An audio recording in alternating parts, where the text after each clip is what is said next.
అర్జున్ రెడ్డి సినిమాతో విజయ్ దేవరకొండ స్టార్ అవ్వగా అదే సినిమాలో హీరోయిన్ గా నటించిన శాలిని పాండే మాత్రం ఆ సినిమా సక్సెస్ ను వాడుకోలేకపోయింది. అర్జున్ రెడ్డి తర్వాత మహానటి ఎన్టీఆర్ కథానాయకుడు సినిమాలో నటించిన అమ్మడు, కళ్యాణ్ రామ్ నటించిన 118 సినిమాలో కూడా నటించింది. మహానటి బ్లాక్ బస్టర్ అయిన శాలిని పాండేకి ఏ మాత్రం హెల్ప్ అవ్వలేదు. 118 పర్వాలేదు అనిపించుకున్న ఆ సినిమా క్రెడిట్ అంతా కళ్యాణ్ రామ్, నివేదా థామస్ ఖాతాలోకి వెళ్ళిపోయింది.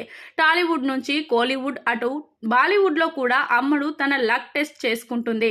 కానీ ఎక్కడ కూడా శాలినికి కలిసి రాలేదు. 2020లో వచ్చిన నిశ్శబ్దం సినిమా చేసిన శాలిని ఆ తర్వాత తెలుగు సినిమాల్లో కనిపించలేదు.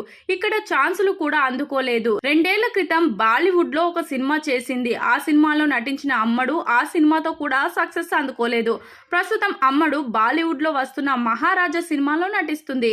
ఈ సినిమాతో అయినా శాలిని ఫేట్ మారుతుందేమో చూడాలి. మరి సినిమాలోనే కాదు, వెబ్ సిరీస్లతో కూడా అలరించాలని చూస్తున్న శాలిని అక్కడ కూడా రాణించాలని చూస్తుంది.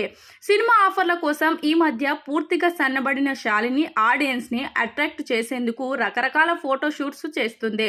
అర్జున్ రెడ్డి హీరో, డైరెక్టర్ ఇద్దరు కూడా పాన్ ఇండియా క్రేజ్ తెచ్చుకోగా ఆ సినిమాలో నటించిన శాలిని మాత్రం కెరియర్ లో వెనుకబడింది. తనకు వచ్చిన ఆఫర్లను చేసుకుంటూ కెరియర్ సాగిస్తున్న శాలిని అవకాశం ఇస్తే చాలు ఎలాంటి పాత్రల్లో అయినా నటించేందుకు రెడీ అంటుంది. అర్జున్ రెడ్డి ఫ్యాన్స్ మాత్రం మళ్ళీ విజయ్ దేవరకొండతో ఒక సినిమా పడితే శాలిని కెరియర్ సెట్ అవుతుందని అంటున్నారు. మరి విజయ్ ఇప్పుడు మళ్ళీ శాలినితో నటించే అవకాశం ఉంటుందా లేదా అన్నది చూడాల్సి ఉంది. ప్రస్తుతం శాలిని అడపాదడపా అవకాశాలతో రెగ్యులర్ ఫోటో షూట్లతో కాలం వెల్లదీస్తుంది.